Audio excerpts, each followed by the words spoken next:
Hello y'all, there's Todd, Woodmizer Seaux.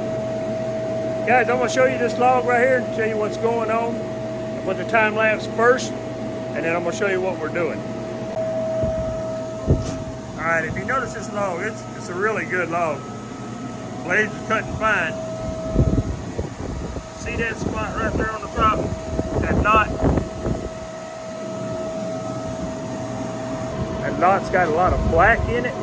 What that means is most of the time that's metal in that log. So what we're doing, I do not have a metal detector. I just assume that there's something in there, so we'll go ahead and put an old blade on this sawmill and cut through that, find out what's going on in there, find out what the metal is so we can get it out, then we can go back and put our good blade on there and get back to cutting.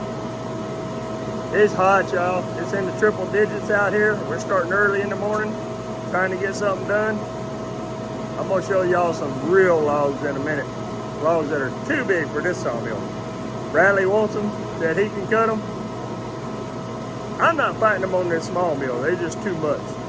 This right here was a big log, it's probably 26 inches. Perfect, straight log. I think it's got something in it though. We're finna find out, let's see.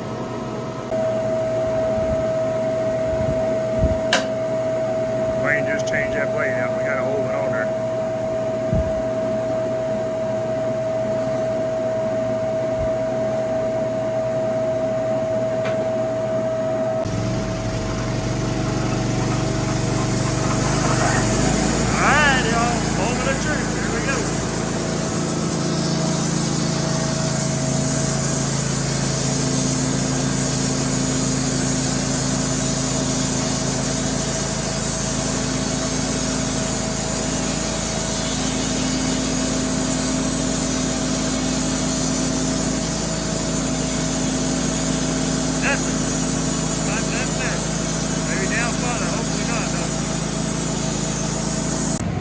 Well, we didn't hit nothing.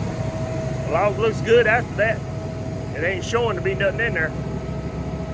You see them knots and you see that black on them, check them out. Most of the time it's metal. We got lucky this time, there was no metal in there. Not yet. Now, it might be down further that we don't know about, but you never know with these trees that come from, I get these trees from tree surgeons. They come by around houses. A lot of times they got nails in them, but that's just part of it. Wayne's gonna change that blade out. It's an old blade, it's already putting ripples in the top of the board, so we'll go ahead and just change it out. Put a good blade back on there, give it another shot. Guys, like I said, these trees come from a tree surgeon. I went over there and helped him load them up on the truck, brought them to the house. That's a good log, but let me go show you a real log. Now that's a log. This is the small end of the log, which is about 40 inches, 42. The butt end of this log is 44 inches across that log. Now back over here in the back is where I put the rest of it. There's a 16, or that's a 12. There's another 8, and there's another 16 behind it. That's how big the log was in the top before the first limb.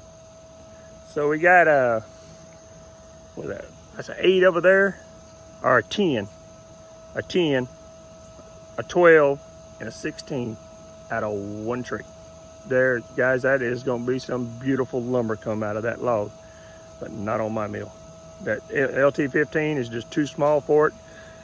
The LT40s only got one leg on them instead of two. You can actually put them up there and you fight them. They're a pain in the tail, but you can cut them. You got to just take a little bit, roll it, take a little bit.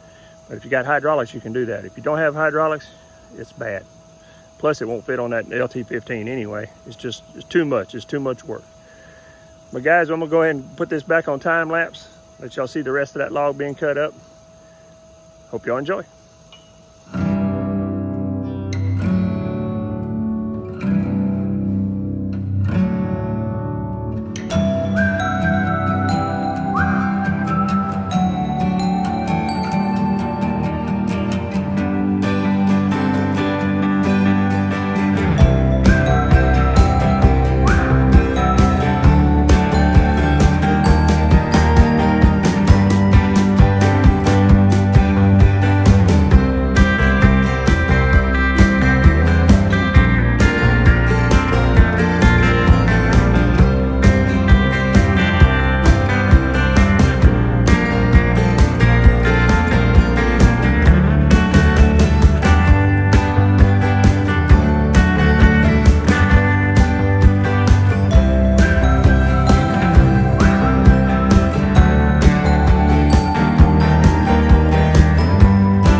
battery.